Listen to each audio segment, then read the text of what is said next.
Good afternoon to all. आज हम आपके क्लास 5C और डी में आपकी पुस्तक पाठ्य पुस्तक भाषा माधुरी में पाठ 5 को पहलवान पढ़ाने जा रहे हैं। तो आप अपनी पुस्तक भाषा माधुरी में पाठ 5 निकालिए और सुनिए। पाठ 5 का शीर्षक क्या है? दो पहलवान।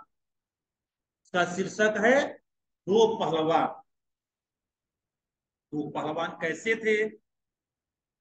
दो पहलवान आपस में झगड़ते थे। दो पहलवान शीर्षक क्यों दिया गया है? यही सारी बात इसमें जानने को मिलेगी। ठीक है, तो आप अपनी पुस्तक में पहले पाठ 5 निकालिए।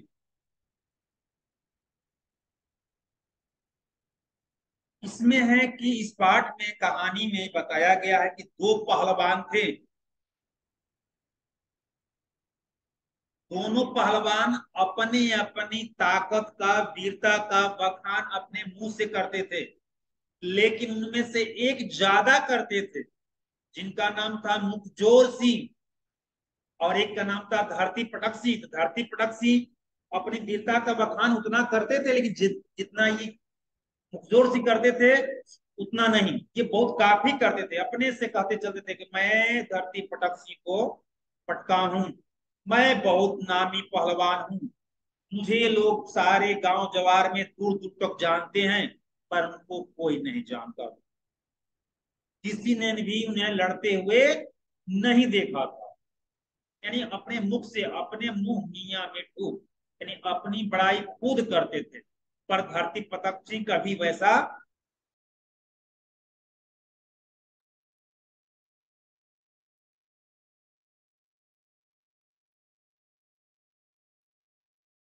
धरती प्रताप सिंह वैसा कभी नहीं करते थे। ठीक है, अब इस पाठ को सुनिए। मुखजोर सिंह और धरती पटक सिंह दो नामी पहलवान थे। धरती पटक सिंह ने अनेक दंगलों में बलशाली पहलवानों को हराकर अनेक पुरस्कार जीते थे। वह अपनी शक्ति को बनाए रखने के लिए घंटों व्यायाम करता और पौष्टिक भोजन करता। धरती पटक सिंह जो थे, अपने शरीर की मजबूती बनाए रखने के लिए पौष्टिक भोजन जो शरीर में लगे, फायदेमंद हो, और घंटों एक्सरसाइज करते थे। उनका उसका भोजन समान व्यक्ति द्वारा खाए जाने वाले भोजन से बहुत अधिक होता था।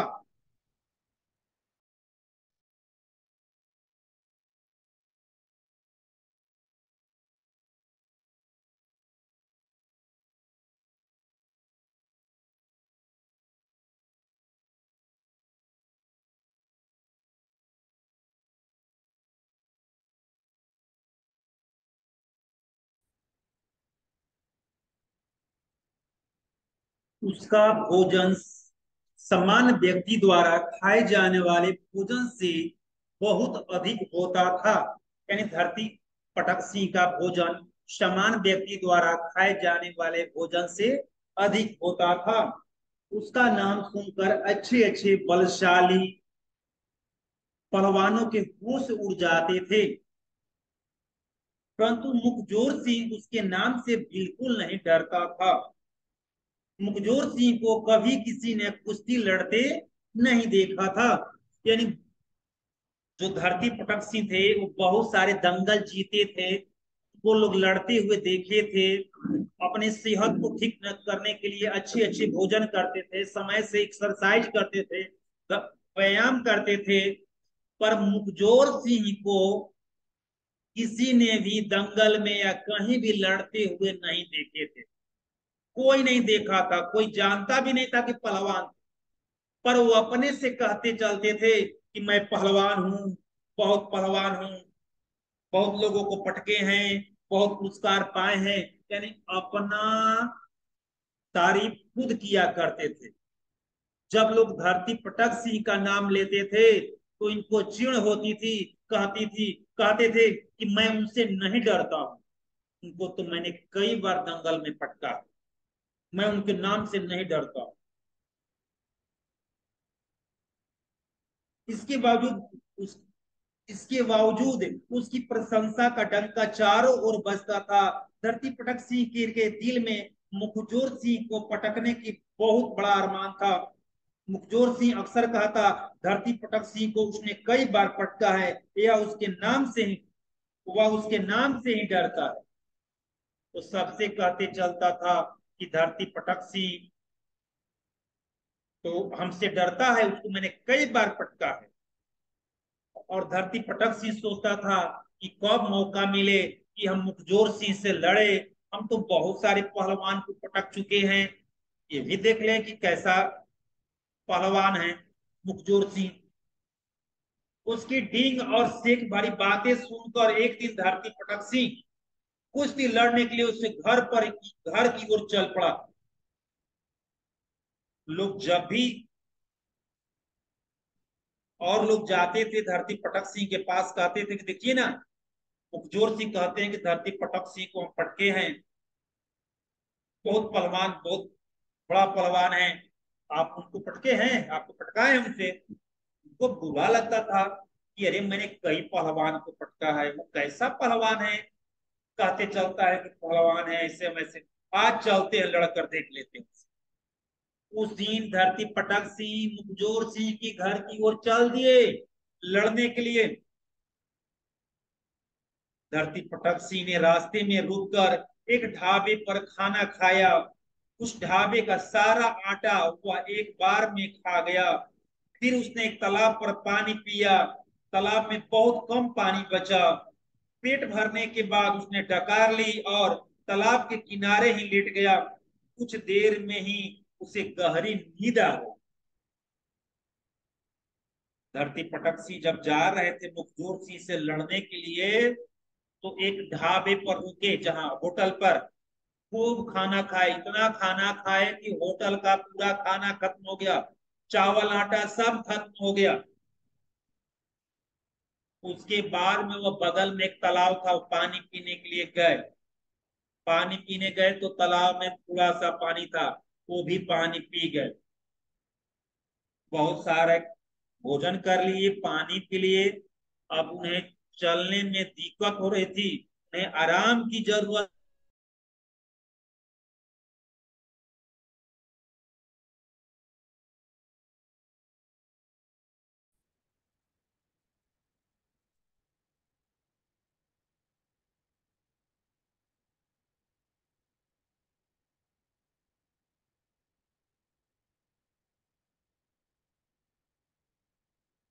धरती पटक सिंह तालाब के किनारे ही सो गए। उस तालाब पर प्रतिदिन एक हाथी पानी पीने आता था। उस दिन तालाब में पानी कम देखकर वह बहुत क्रोधित हुआ।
हाथी उसे चूहा जैसा दिख रहा था।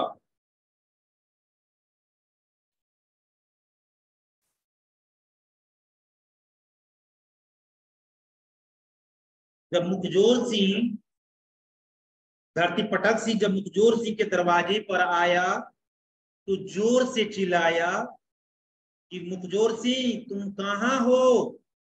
मुखजोर सिंह आवाज सुना और पीछे दरवाजे से गायब हो गया।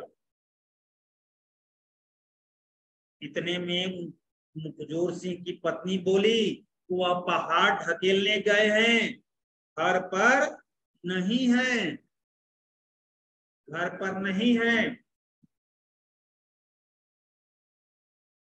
धरती पटक सिंह को गुस्सा आया और हाथी को उठाया, मुखजोर सिंह के आंगन में फेंक दिया और बोला कि मैं आपके पति से लड़ने आया हूं, उसका ताकत दिखना चाहता हूं, कहाँ है। तब तक बेटा आंगन में था, देखा हाथी को आंगन में गिरा होगा, डर गया, बोला कि माँ ये पागल कौन है, घर में चूहा फेंक दिया। तो माँ क्या बोली, माँ माँ भी कम वीर नहीं थी, वो भी ताकतवर ही समझो, वो भी मुखजोर सिंह जैसा ही थी ताकतवर। उसकी माँ ने समझदारी दिखाते हुए कहा, यानी हकीकत में ताकतवर नहीं, केवल मुख से ताकत भरी बात कहती थी। बेटा घबराने की कोई बात नहीं, अपने पिता को आप अपने पिता को आने दो, उसके आते ही ये पागल दुम दबाकर भाग जाएगा। इस चूहे को झाड़ू से बाहर कर दे, कि इस चूहे को झाड़ू से बाहर कर दो, हमारे पिता आएंगे तो दुम दबाकर भाग जाएगा ये पागल आदमी। आंगन में झाड़ू की आवाज धरती पटक सिंह कान में पड़ी, झाड़ू झूठे मूठे ऐसे करने लगी। धरती पटक सिंह घबरा गया कि बाप रे, इतने बड़े हाथी को झाड़ू से हटा रही है, इतने पहलवान है, सचमुच में पहलवान होगा और पहाड़ ढकेलने गया है और यह हाथी इसके आंगन में चूहा दिख रहा है, कैसा पहलवान है भाई। इस वो भी थोड़ा सा मन में भय करने आने लगे धरती पटक सिंह। इसके बाद फिर मुखजोर सिंह के बेटे ने कहा ऊंचा स्वर उभरा, माँ यह चूहा तो नाली में गिर गया। बेटा बोला, माँ ये झाड़ू लगाने में चूहा नाली में गिर गया। धरती पटक सिंह और घबरा गए, इसके घर कितना बड़ा नाली है कि चूहा जैसा हाथी दिख रहा है और भी नाली में गिर गया। धरती पटक सिंह सोचने लगा, जब उसका बेटा इतना बलशाली है जो झाड़ू से हाथी को हटा रहा है और हाथी नाली में इसके घर के नाले में गिर गया, बहुत बड़ा आलीशान भवन है, बहुत बड़ा नाली है, सब का सब पहलवान है, वो भी बहुत पहलवान होगा तब तो पहाड़ हटाने गया है। वह खुद मेरे जितना या मुझसे अधिक बलशाली हो, यह सोचकर थोड़ा भयभीत भी हुआ। धरती पटक सिंह अपने का पर भय पर नियंत्रण रखते उसने घर के बाहर खड़े एक खजूर के पेड़ को उठाकर ऊंचे स्वर में कहा, अपने पिता से कहा ना मुझे एक छड़ी चाहिए थी, इसलिए मैं बाहर खड़े पेड़ को ले जा रहा हूं। मन में भय खाया लेकिन अपने आप को संभालते हुए धरती पटक सिंह बाहर एक ताड़ का पेड़ था उसे उखाड़ लिया और कहा, सुन लो, अपने पिताजी से कह देना कि मुझे एक छड़ी की जरूरत थी, मैं इसीलिए इस पेड़ को उठाकर ले जा रहा हूं। यानी पेड़ को ये छड़ी कह रहा है। मुखजोर सिंह के बेटे ने चिल्लाते हुए कहा, माँ देखो ये पागल मेरे पिताजी का दातुन लेकर भाग रहा है। क्या बोले कि माँ ये पागल तो पिताजी का दातुन लेकर भाग रहा है। पेड़ को दातुन कहते सुनकर धरती पटक सिंह की आंखें फटी की फटी रह गई। उसने विश्वास हो गया कि मुखजोर सिंह कुश्ती लड़ने पर उससे हार का सामना करना पड़ेगा। वह सोते वहां से भाग खड़ा हुआ। यानी धरती पटक सिंह के मन में बात आ गई, सचमुच में ये दातुन कह रहा है, हमारा छड़ी है दातुन कह रहा है, सचमुच में उससे सामना करेंगे तो मुझे हार का सामना करना पड़ेगा, इसलिए भागते हैं। कुछ देर बाद मुखजोर सिंह घर लौटा, अपने बेटे से पूछा, कहाँ गया वह गप्पी। जब भाग गया तो आया मुखजोर सिंह, कहाँ गया वो गप्पी, कहाँ है। बेटे उत्तर दिया, वह हमारा खजूर का पेड़ उखाड़ कर भाग गया। बोला खजूर का पेड़ ले गया। उसने क्रोधित होकर कहा, मेरा बेटा होकर तूने मेरा नाम डुबो दिया। उसे करारा जवाब नहीं दिया। कहा कि पेड़ उठा कर लेके कुछ कहा नहीं, क्यों नहीं? उत्तर दिया, मैं तुझे अभी नदी में फेंक कर आता हूँ, रुक, तुम घर में नहीं रहोगे, मैं चलते नदी फेंक देते हैं, बहती हुई नदी में बह जाओगे। मेरा बेटा होकर मेरा नाक कटा दिया। यानी बच्चे पर तो डांटने लगा, अपना पीड़ता दिखाने लगा। बच्चा मेरे मेरे बदले में क्यों नहीं बोला? मुखजोर सिंह ने अपने बेटे को कंधे पर बिठा लिया और नदी की तरफ चल पड़ा। नदी गांव से बहुत दूर थी। वह पैदल चलते हुए सोच रहा था कि यदि बेटा उसे रास्ते में रोएगा और क्षमा मांग लेगा तो वह तुरंत ही कंधे से उतारकर घर पर छोड़ देगा। सोच रहा था कि फेंकेंगे नहीं तो डराने के लिए कर रहे हैं, अगर बेटा रोने लगेगा, क्षमा मांग लेगा तो इसको अपने कंधा से नीचे उतार कर कहीं जाओ घर। मुखजोर सिंह ने उसे डराने के लिए कहा, नदी पास ही है। बेटे ने कहा, हाँ पिताजी, मुझे भी लहरें सुनाई और दिखाई दे रही है। बेटे का कदम सुनकर उसका क्रोध शांत हुआ। उसने कंधे से उतारा, पूछा, मुझे सच सच बता, तूने उस आदमी से कहा कुछ नहीं? बेटे ने उत्तर दिया, मैंने उसे कुछ नहीं कहा, परंतु माँ ने कहा था कि एक पागल आदमी मेरे पिताजी का दातून ले जा रहा है। मुखजोर सिंह ने उसकी पीठ थपथपाते हुए कहा कि एक दिन तू दुनिया में अवश्य मेरा नाम रोशन करेगा। कहा कि पापा, पिताजी, मैंने और कुछ तो नहीं, लेकिन माँ से इतना जरूर कहते कि माँ, ये पागल आदमी मेरे पिताजी का दातून उठाकर लेकर जा रहा है, लेकर भाग रहा है। तो मैंने ये जरूर कहा था। इसी बात पर वो कंधे से उतारा धरती पटक सिंह मुखजोर सिंह और उसका पेट थपथपाया कि बेटा, तुम सही में मुखजोर सिंह का बेटा हो तो एक दिन मेरा नाम रोशन जरूर करोगे। यही आज का ये शीर्षक है और पाठ है। इस पाठ को आप लोग ध्यान से पढ़ेंगे, उसके बाद में इसके प्रश्नोत्तर को सुनाएंगे। इसके बाद अगले दिन मिलते हैं, तब तक के लिए बाय, गुड डे। आपका दिन शुभ हो, आपका दिन मंगलमय।